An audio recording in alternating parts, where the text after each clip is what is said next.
I am selling my house and losing probably about $20,000. Just got a call from the realtor that the people buying our house might be backing out. If your home's not selling, it's because it's overpriced.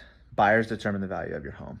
So with the housing market being where it is right now, we're starting to see a lot of people struggle to sell their homes. Whether it's because they had the flipping mindset and they bought at the peak of the market a couple years ago, or maybe the actual cost of owning a home is way more than they initially thought when they saw the monthly mortgage payment. They decide to sell the house and move, but buyers are not there right now. We have a lot of different examples to go over today, along with comments from you guys from previous videos. So if you want to be featured on a future video, leave in the comments down below. But let's just jump right into it. I am selling my house and losing probably about $20,000, maybe more, but let's hope not. I'm sharing this with all of you because I have heard, oh, that never happens. People never lose money on the sale of a house. That's not true, especially if you purchased your house in 2022 or 2023 at the height of the market. I think if you're selling your house right now, dependent on what market you're in, you might be facing something similar. And I've seen a lot of people talk about that. But buying a house in 2023 or building a house like we did was what we thought was the best decision. And there's a little bit to add on to that. It is new construction. If you watched any of my previous videos talking about it, there are more and more people, including myself, that are very iffy on buying something that's brand new. The quality just doesn't seem to be there. On top of building it at the peak of the market, it's pretty unlikely that you're going to make money or break even at this time in 2025. Some of the comments, when they say investment, they aren't expecting you to sell in 2 to 3 years. If you sell 1 to 2 years after, unfortunately, any gains that you've had are eaten up by realtor fees. People don't consider those fees when it's time to sell. So it's starting to sound like much more of a flipper mentality. Like any investment, you have to know when to hold and when to sell. I sold my house in Charlotte last month. I bought it for $310,000 in 2023 and sold it for $295,000. Thankfully, I didn't have to pay anything at closing, but sucked for sure. A comment from you guys that goes along with the new construction build. The first thing I do when scrolling through real estate listings is anything in an HOA field. And if there is anything in that box, no matter the merits of the house, I keep scrolling. I do the exact same thing. So that does also cut out a lot of the new construction builds, and you'll have an even smaller pool of clientele who are willing to buy the house today. The story went viral on Reddit about a homeowner in Colorado who listed their house and it's been 45 days without a single showing. TLDR, they bought the house for just under $540K and they put almost $30,000 more into it. Now they started that listing at $540K and they've already cut it down to $525. They still owe $475,000 on the house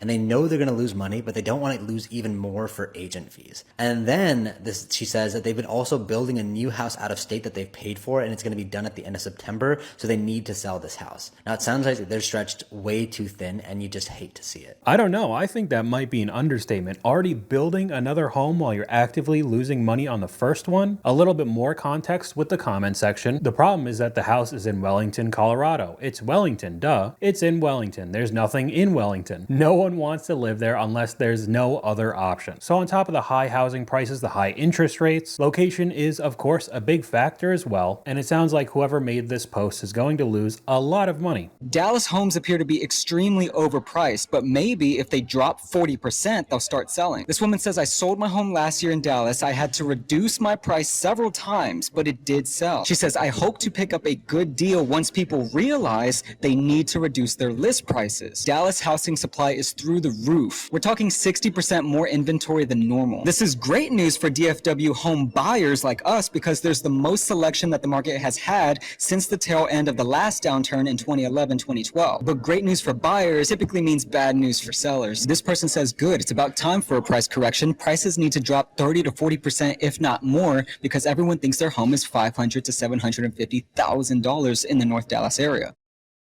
Dallas homes barely worth $400,000 are listed for $800,000 with zero updates or maintenance. It's wild out here. As a homeowner, I hope the market crashes. I'm tired of spending crazy high property taxes that's based on unrealistic home value. Another issue coming up right there. Along with Austin and places in Florida, one of the very popular areas that got built up very quickly during the COVID era when people were moving and spending outrageous money on homes. But now people don't have that kind of money, and we're starting to see the real estate market swing to the buyers, which in turn brings in examples like this with buyers demanding a lot more if they do want to sign on the dotted line. Can I just vet about selling a home? Our house has been on the market for 9-10 months. We're supposed to close tomorrow. And these people, the request of things is like outrageous. They want a credit towards future issues. Like the stone on the outside, they want 13 grand to fix the stone if something happens. They want us to redo the cement on the side of our house that we just put in to build stairs. We just put in a golf cart path and now they want stairs, but they want us to do it and us to pay for it. Are these outrageous requests or are these normal? Help. Okay, so the credit for possible future issues, I'm not sure if her house is brand new or older. Again, if it is new construction, I kind of understand a bit more because there's truly unlimited amount of examples online showing that these houses are made of basically paper mache. But again, I don't know the year her house was built, but a lot of people in the comments are saying the same thing. They're making those requests because it's been listed for so long, 9-10 months. That's someone taking advantage of the home being on the market for a long time. They must believe that you're desperate to sell. Maybe she is, maybe she isn't, but at least in my opinion, if I see a listing of the home that's been up for 250 days, I immediately think that there must be a problem with the house. Why hasn't it sold? Either legitimate damage or problems with the house, or it just being overpriced in general. So, update on the house. The realtor just told us, I thought that we bought this house for $350. I thought we'd be able to sell it for $4. Sorry, I just drank some carrot juice. We put so much money into renovations into this house, thousands and thousands, tens of thousands of dollars. I thought that would be able to go towards the house, but we can only sell it for $355. So I basically lost my inheritance. My dad left me like $40,000 and I put it all into the house. And that's about how much money we're losing, so...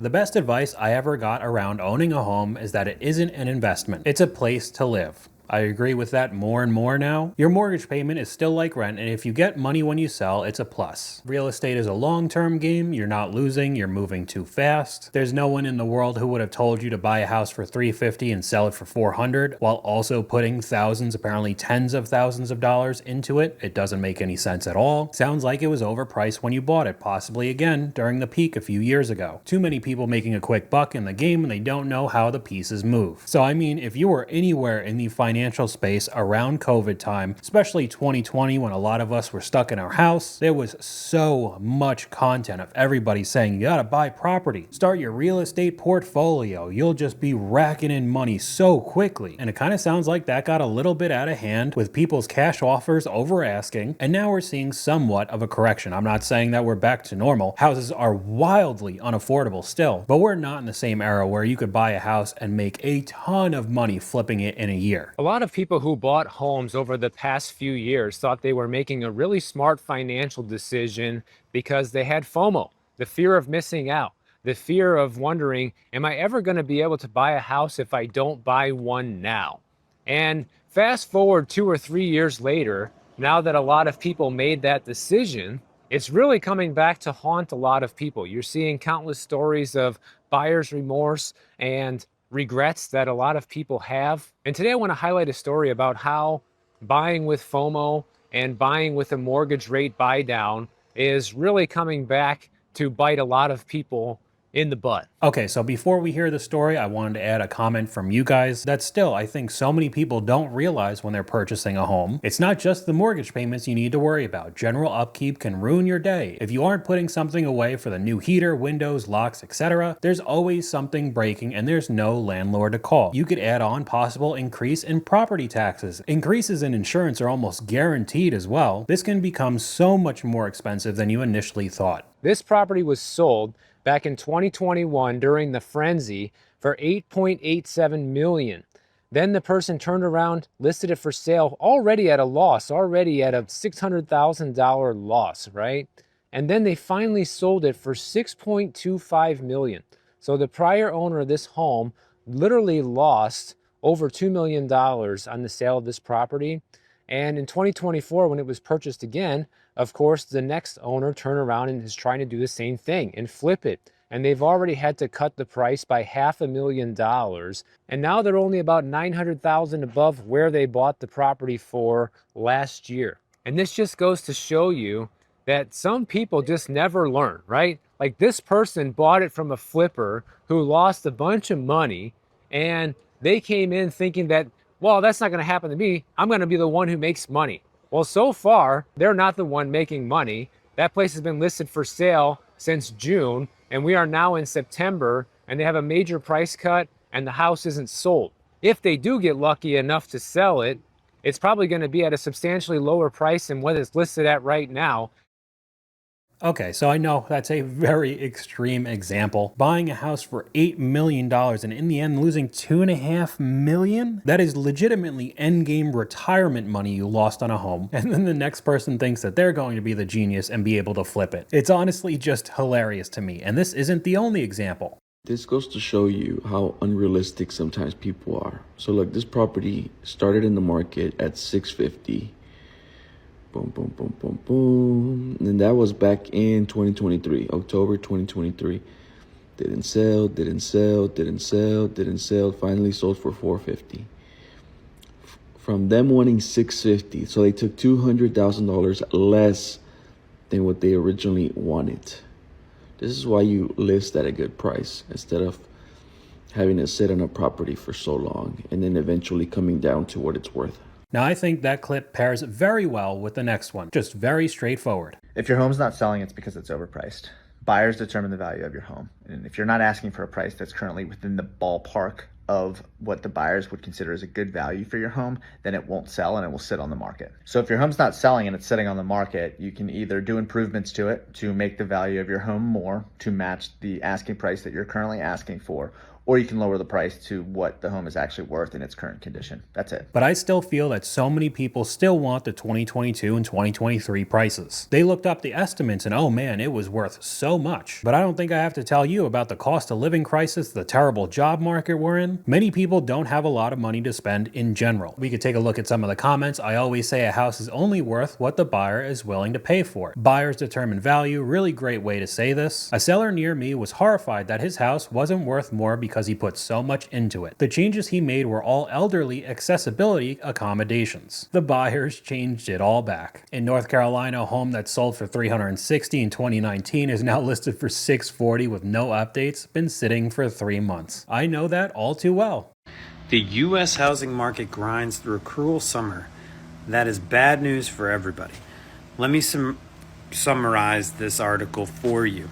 Essentially, home listings across the state, at least of Florida and the United States, are basically stagnant. People are not able to sell their homes, so therefore they're staying on market for longer. You're also seeing people delist their properties at a rate of around 20% nationally and close to 60% in cities like Miami. You're also seeing, since interest rates are rising, the people that have homes to sell have just decided that they're going to pull and not even sell at all, and they're just going to hold on to the property until they can get the price they're looking for. And there you go again. People want absolute top dollar, even though that perceived top dollar was wildly inflated. We have a funny comment from one of you guys that isn't that far from the truth. Don't worry, BlackRock will buy your house at a discount and then rent it back to you with a healthy increase each year. You'll own nothing and be happy. We saw entire communities being built, all giant single-family homes that didn't even have an option to purchase. It was only rent. Now we could switch over to some other examples on why homes aren't selling, people pulling out of their purchases. My seller may have to pay $35,000 to sell their home, and here's why. So past clients of mine recently listed their home. They bought prior to COVID and have been able to take advantage of the huge swing in prices and the equity in that. They gave me a call a year ago thinking they were going to sell and ultimately decided not to, and then called me back maybe about 2 months ago and decided they were ready to put the home on the market. When I pulled up, the first thing I saw on the side of the house was solar panels, and I kind of immediately knew we had a problem because there was no way they had owned the house long enough to pay down these solar panels very much. If you're not familiar with the way it works, solar panels are a totally separate loan that usually has to be either paid off or rolled over to the new buyer. And in a lot of cases, the new buyer doesn't have the money, nor do they want to accept somebody else's kind of bad financial decision. Because I'll be honest with you, unless you're going to stay in the house for 20 to 25 years, solar panels are not a great financial decision.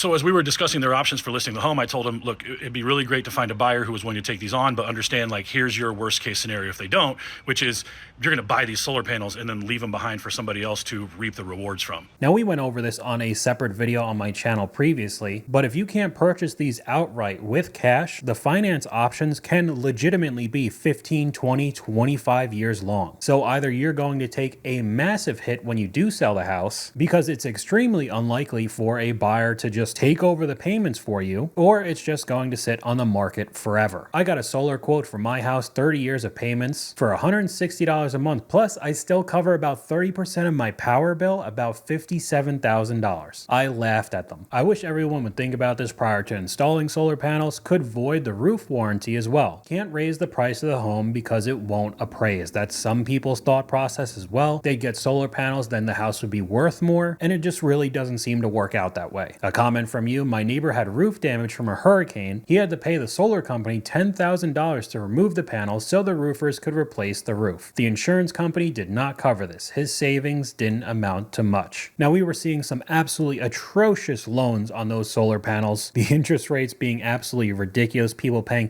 $50,000, $60,000, $70,000 on top of how much their mortgage costs. Another comment: people buying a $400,000 house with $12,000 down is wild. If you don't have more than 3% to put down on a house, you absolutely cannot afford the house. That's some of the issues that I've seen as well with people being forced to sell right now. They truly could not afford the payments in the first place, even though they were technically approved, and now trying to get out of the deal, they're just getting destroyed. Here we have one that's definitely an interesting example from an influencer. I just got a call from the realtor that the people buying our house might be backing out. They were here yesterday for inspections, and the inspections went great. There's literally nothing wrong with the house. But, of course, they ask my husband, what do you do for a living? And we say, oh, he's a stay-at-home dad. And then the questions follow, well, what do you do then? And I said social media. And they acted like it was so cool. They were, like, asking all these questions. Like, how do you make money doing that? How many followers do you have? And I had mentioned that I did a post about us moving. I thought it would, like, ease their mind. Like, we didn't post to our 1 million followers that we're selling our house. They took that as we have a stalker, which is why we're moving. If we had a stalker, we would not be here.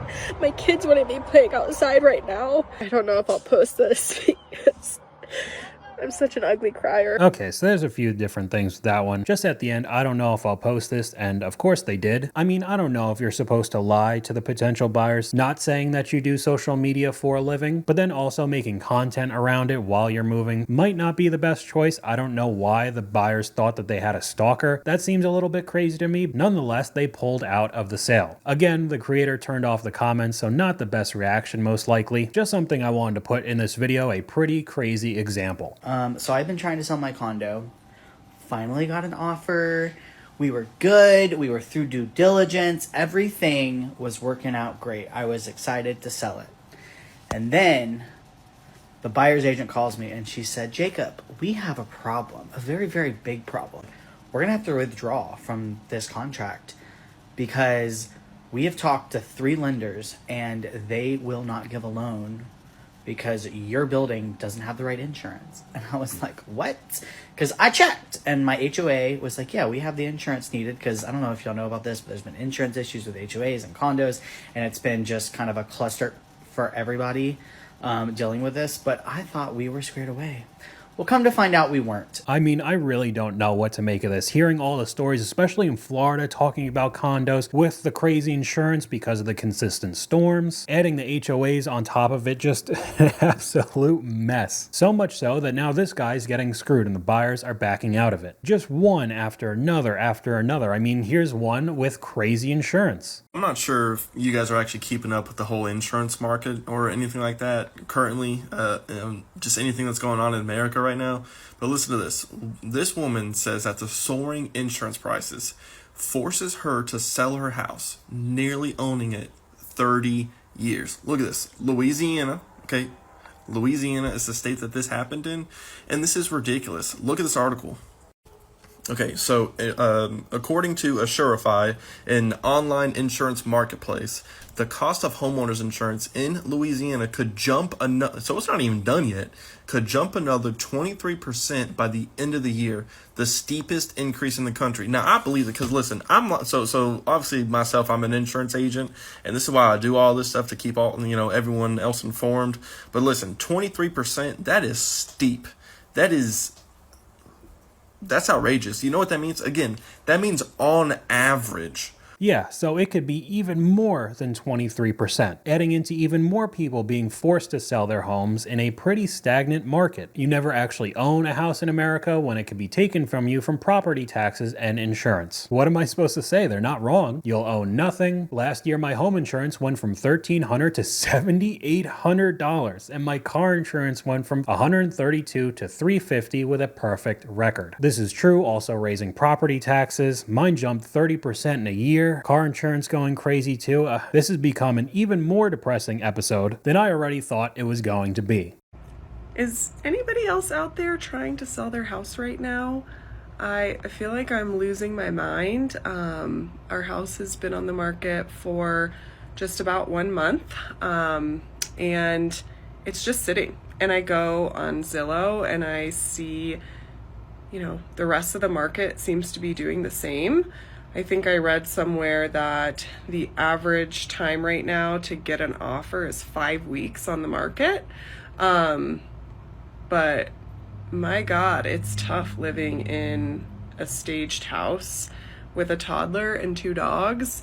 So just trying to find my community out there to get any tips and tricks on how to get this sold so that we can move on to our next spot. So we could go right over to the comment section, giving her some advice. Drop the price, plain and simple. Sellers are unwilling to even consider that their houses are overpriced. I made offers. One house has been on the market for 7 months. Our house is pending before it's even listed because we priced it correctly. If you aren't getting any showings, you gotta lower the price, even just a little bit. A lot of these examples don't actually show how much money they're selling their house for, and I do understand why, because the more information they would give, they'd probably dox themselves. But I am willing to bet that many of these homes are probably listed for more than they're actually worth.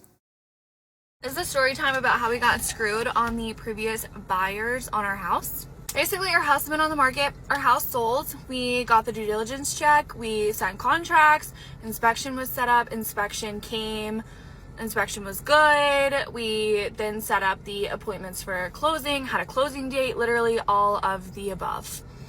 8 days before closing, our realtor gets an email, literally with nothing in the subject line, nothing in the email, nothing. It's literally just termination paperwork. No reason, nothing at all. We've never been given a reason. This was 2 weeks ago.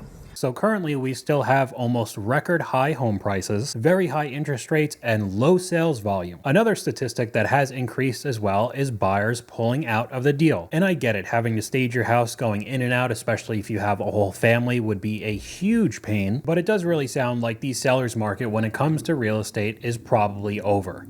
Our buyers just pulled out. They just canceled, they dropped and canceled everything. So what happened was, the inspection came back and they said there was $20,000 in damages inside the house. There was not. They said they needed a new roof and they were asking for $10,000 for a new roof. And we said, we'll meet you halfway with 5 because there's no leaking, there's no damage. The roof is old. Okay, it's old. The house was built in 2005. You can move into the house, get homeowners insurance, and have a new roof changed because homeowners insurance will give you a new roof. And they pulled out. They canceled, they dropped everything, they pulled out. We had to drop the price of the house and put it back on the market. We're back to square one. It's just, oh my God, it's been so hard. Bills just keep piling up. Okay, so this one's an interesting one with the inspector going through about $20,000 in damages, including an old roof, so I kind of understand why they pulled out. We can look at some of the comments. Homeowners insurance no longer replaces roofs at 100%. Since your roof is old, it might cover about 20. That's what an inspection is for. Buyers didn't like what they found. I would have also backed out. A new roof where I am is $20,000 to $30,000 depending on the size of the home. So even trying to go 50-50 with the $5,000, I feel like it'd probably be more expensive. A lot of people saying that they would have backed out as well. So maybe we're starting to turn a new leaf in this real estate market. I don't know. Everything just keeps getting more expensive month by month, so I really don't know what's going to happen, but that's all I got for you guys today. Let me know what you guys think in the comments down below. YouTube thinks you'll like this video popping up on screen right now, but hopefully you guys enjoyed this video. If you did, please leave a like, and I'll talk to you guys later.